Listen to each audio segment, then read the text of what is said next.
See any changes? Kita asks, his voice echoing off the damp, dark halls.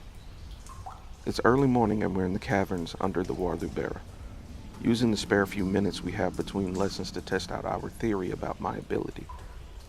The others are back in Karmoko Huan's lesson hall, still packing up from combat practice.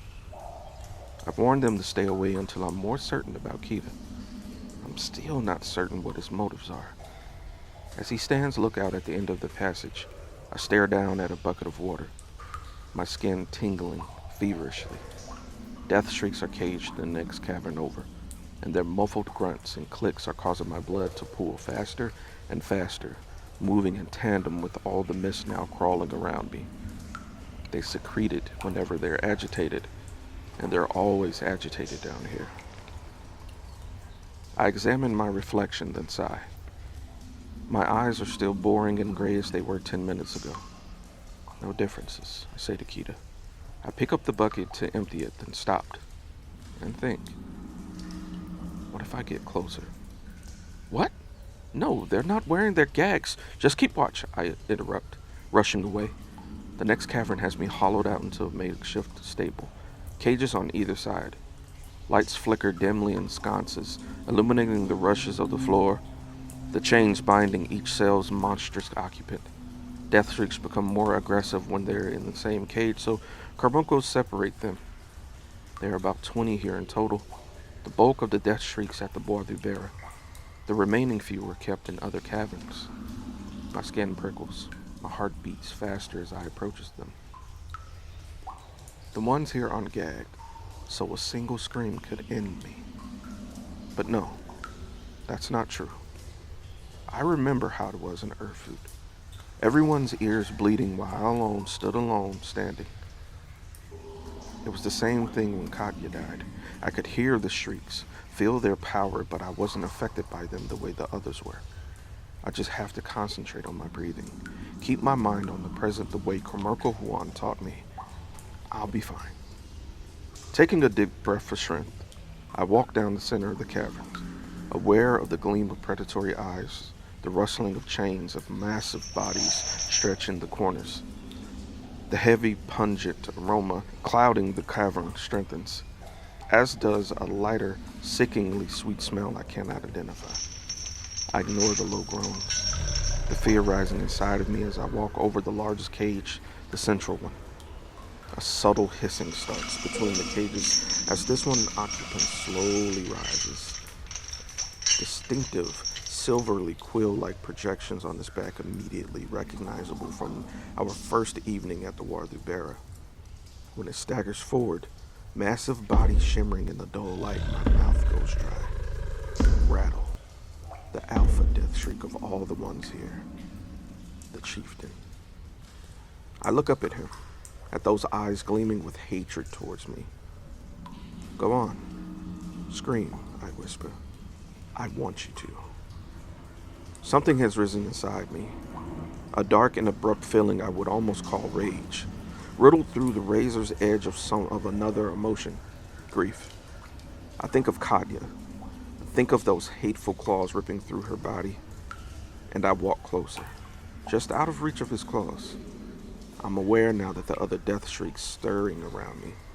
Velvety white leapers, their long arms allowing them to climb up the cage's bars with ease. The massively tall, massively gaunt workers at the corners making chittering sounds. Karmoko Thandwe taught us how to classify them all, how to understand their weaknesses, their strengths. I ignore them, focus on Rattle. I know from Karmoko's warnings that he commands the other death shrieks here. Death shrieks are pack animals, always with the chieftain to direct them. They may lack human intelligence, but that doesn't mean they aren't smart. Why aren't you doing anything? I ask him as he growls softly in the darkness. He isn't making any movements, isn't reaching to attack me. It's the same with the other death shrieks, all of them chittering away as they watch. Why aren't they attacking? Why aren't they trying to fight me? It's almost like they're duller, slower somehow than the ones that killed Katya, or even the ones back at Erfurt. Their lack of fight prickles at me, enrages me. What's wrong with you? I hiss, glaring at Rattle. Suddenly, I don't care that I'm so close to his cage he could reach out and gut me. Don't care that the matrons who attended the death streaks could discover me down here and give me a beating for my insolence. All I can think of is Katya. The look in her eyes, the fear. Scream, I rage. Threaten me. Do something. But he does nothing. The clicking sound rises. He and the other death streaks clicking at each other, their voices building and building until Decca, Kita calls from far away. Decca, we have to go. The drums are sounding. I exhale, glance down at the water bucket, not surprised to see that my eyes are still normal in the reflection. I don't know why I was expecting otherwise. I emptied the bucket in a nearby trough, then inhaled to compose myself. Coming, I finally call back as I walk out of the cavern. The death streaks continue clicking after I'm gone.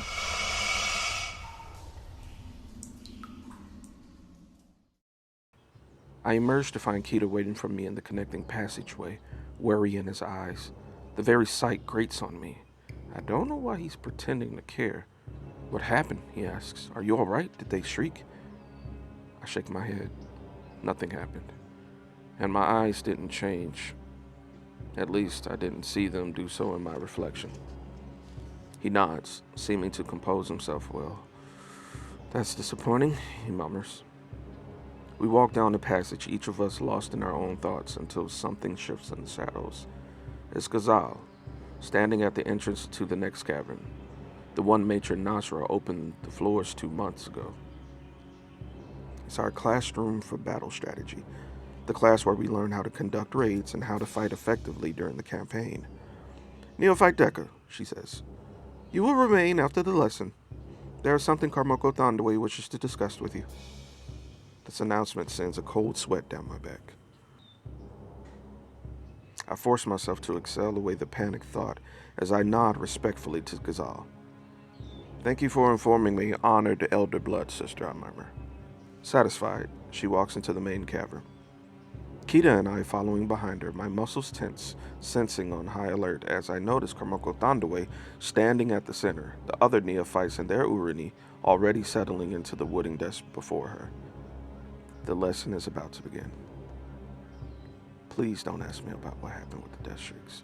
Please don't ask me what happened with the death shrieks. I desperately pray as Kita and I join the others. Thankfully, Karmoko Thandwe doesn't even seem to notice me as she walks in front of the desks, a scroll in hand. She turns it on us, displaying a picture, one that never fails to produce tremors of fear inside me. You all know of the Gilded Ones, the Alaki, infernal ancestors, she says. I nod, ridiculously taking in the monstrous gold-veined beings depicted on the scroll. There are 4 of them. One so white she's glowing. The other brown with a pendulous belly and with protruding breasts. The third one, red and scaled over with wings like a dragon. And the fourth, amorphous in shape and as dark as an ink blot. The sight of them fills me with unease. To think that I am descended from them, from being so frighteningly, so nightmarish a form. I may have to come to terms with being a Laki, but reminders like this still unsettle me. I push back the thought as Karmoko Thandwe hands the scroll to the neophyte nearest her, a short doe-eyed southerner named Mehirut. Today we will begin learning about the demonic heritage of the Gilded Ones have left you, and how to harness it against the death shrieks. Open your scrolls to section 3. Let's get started. When the lesson ends, I remain seated, anxiety building. What does Karmoko Thandwe want with me? I'm so tense. Everything she has taught us about Alaki physiology has disappeared, replaced by 1,000 horrific scenarios involving bloody rungus and questions about my true nature. My fears spiral higher and higher until Kita walks over and places a hand on my shoulder. I shiver from the surprising warmth of it, my thoughts abruptly calming. If Karmoko Thandwe wanted to report you to the Jatu, she would have done so already, he says quietly. So remember that before you panic. I don't even know how he sensed my feelings, but I exhale. I'll keep that in mind, I whisper. He nods and heads for the door, but now the others have noticed that I'm not following behind them. You're not coming, Deca? Britta asks. In a moment, I say, waving them away. Save me dinner. Kamoko Thandaway wishes to speak with me. What did you do? Lee, Britta's Urini asks. He's a lanky boy from eastern provinces, all smiles and easy manner. Nothing that I know of, I quickly say. Then I frowned. And why would you think I did something? Akalin humps pompously. Well, what else would it be? She never asks for you. Let's hurry up and eat. I'm starving, Lee complains. You're always starving, Brita notes. A case of river condemning the stream from rushing too fast, is it? Lee sniffs. Kita turns to me, a silent reminder in his eyes. Don't panic. I'll save you dinner, Deca, he says. I force myself to nod. My thanks. Their voices disappear down the hallway. Now I'm alone with Kamoko Thandaway in the large, forbidding cavern, tension worming its way through my insides as I watch her put away the teaching scrolls. Finally, she turns to me. Follow me, Deca, she says quietly.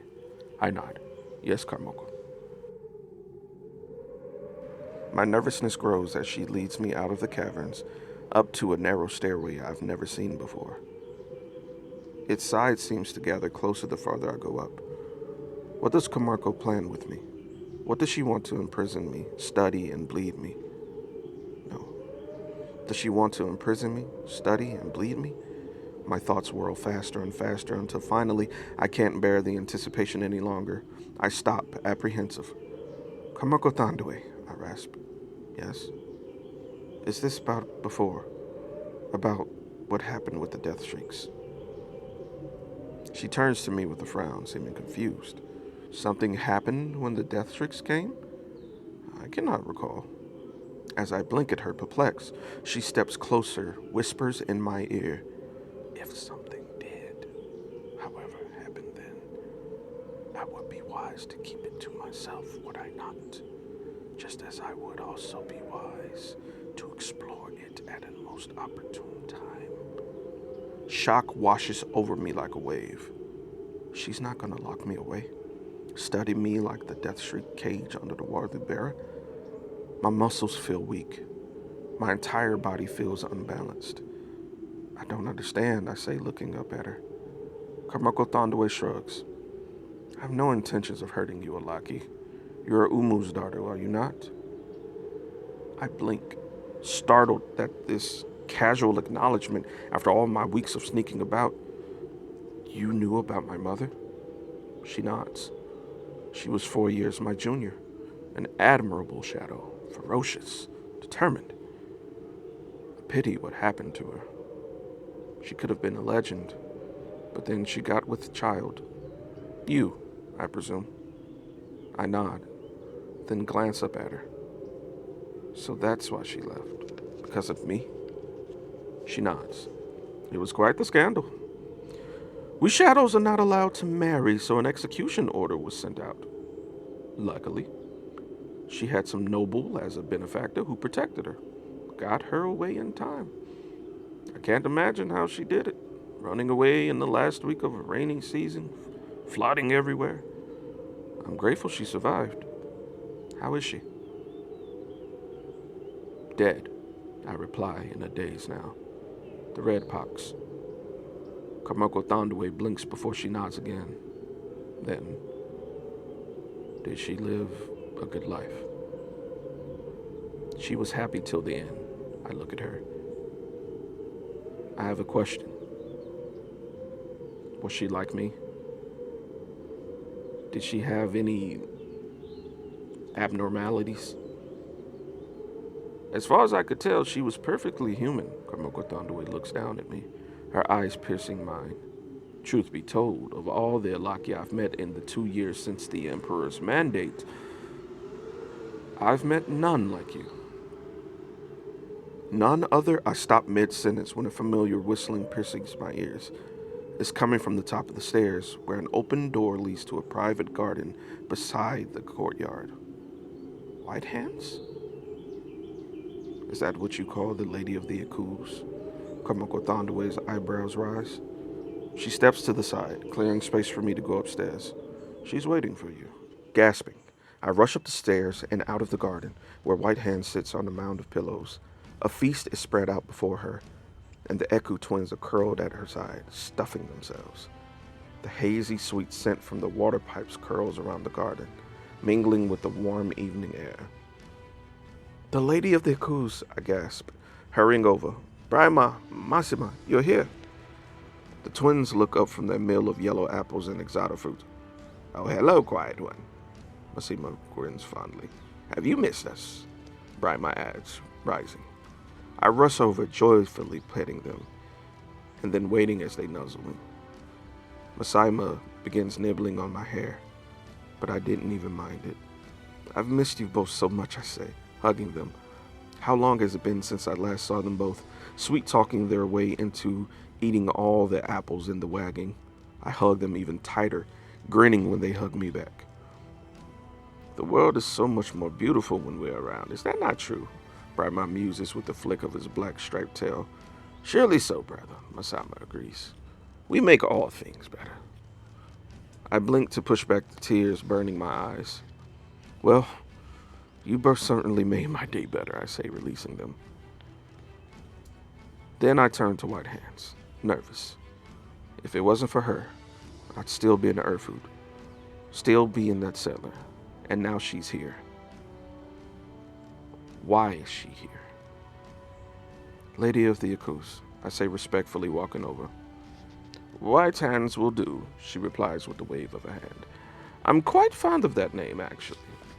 When I stop just short of her, uncertain of what to do next, she looks up at me, amused. Tell me, is this awkward little approach how they teach you to greet your elders at the Wadubera nowadays? She asks, taking an idle puff of her water pipe and blowing the little smoke rings in the air. No. I dip a knee to the ground in the formal greeting the Kormokos prefer outside of lessons. Evening's greeting, White Hands, I say. Evening's greeting, Decker. She looks me up and down and adds, You've certainly become more exuberant these past few days. The Wadubera must be good for you. I shrug. Somewhat, I say, thinking of Katya. My thanks for sending Britta and me here. I know now that it had not been for her intervention, we would have probably been separated and sent to lesser training grounds, as so many Alakis are. She's the one who decided that we were worthy of the Wadubera, and it was a good thing that she did. I have to blink away the thoughts of how Komoko Thandwe told me about my mother. Something about what she is saying is niggling at me, though I'm not exactly sure what.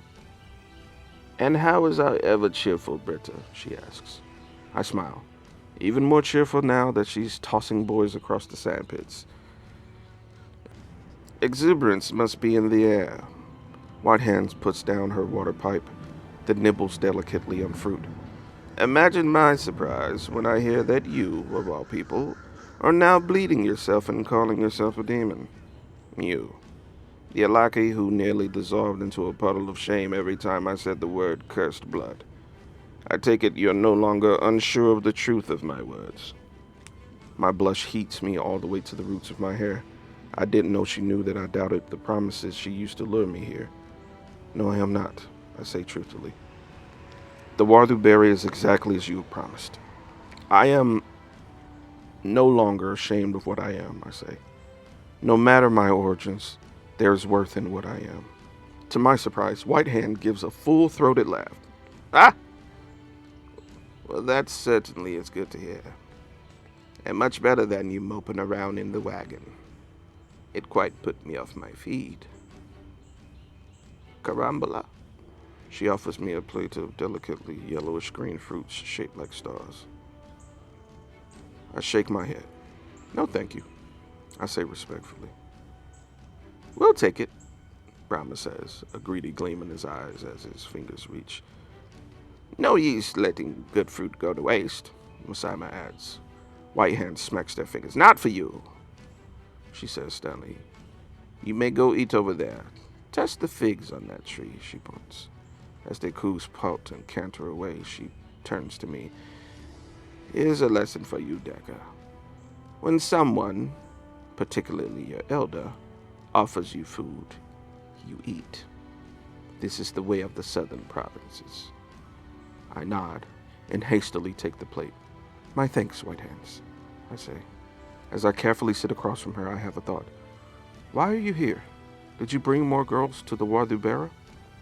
I glance through the garden gate over to the courtyard where the moon shines down on the statue of the Emperor. There's only one wagon here, the same one that brought us all the way from the north. White Hand shakes her head. No, the Wardubera has enough girls. Now I'm confused. Then why are you here? Because I teach here, of course, she says. Teach? I echo. The Lady of the Accus is being modest, so as not to impress you with her statue, Kamoko Thandawe says as she walks towards us. She oversees the Wardubera in addition to all the other training grounds. I feel my mouth slackening as I turn to White Hands. You oversee all the training grounds? Yes, I suppose I do, she shrugs, then places a slice of cheese on my plate. Try this. It pairs excellently with the carambola. I shake my head, still in shock. If she oversees all of the grounds, that must mean she's a noble. Only the rich and powerful are given tasks as important as that. I can't eat with you, I say. It wouldn't be respectful. You're new, Kamoko. Of course I am. White Hands finishes smugly. As my head whips from her to Kamoko Thandawe, she continues, I occasionally take on a student or two to prepare them for the most demanding rage, which is, of course, why I brought you and Britta here. Although your friend Belcalis also fascinates me, as does the ever-angry Gazal. I frown. You know Belcalis and Gazal? Undoubtedly. I keep my eyes sharp for promising students. You four will be my first new trainees. Lessons start tomorrow. You'll report to her after dinner, Kamoko Thandawe adds, promptly. I bow to her. Yes, my lady, I say. You mean, yes, Kamoko. White Hands corrects, smiling at me. Well, that's that. Unless you want to remain here and smoke with us. The very thought appalls me. I rush upright. No, Kamoko, I gasp. Then I bow and scurry away, leaving White Hands in the garden, Kamoko Thandawe standing behind her. I'm halfway back to the common bedroom before I understood what bothers me about Kamoko Thandawe's words. She said Mother ran away the last week of the rainy season.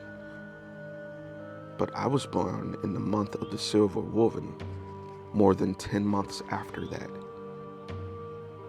I've watched Kamoko Thandawe recite entire passages from memory in class. She's always correct when it comes to dates. But the timing she gave me isn't humanly possible. If she's correct, Mother was pregnant at least a full month before she met Father. There's no way I'm his natural child. There's no way I'm natural at all. So why am I turning her words over in my head, wondering if there's something there?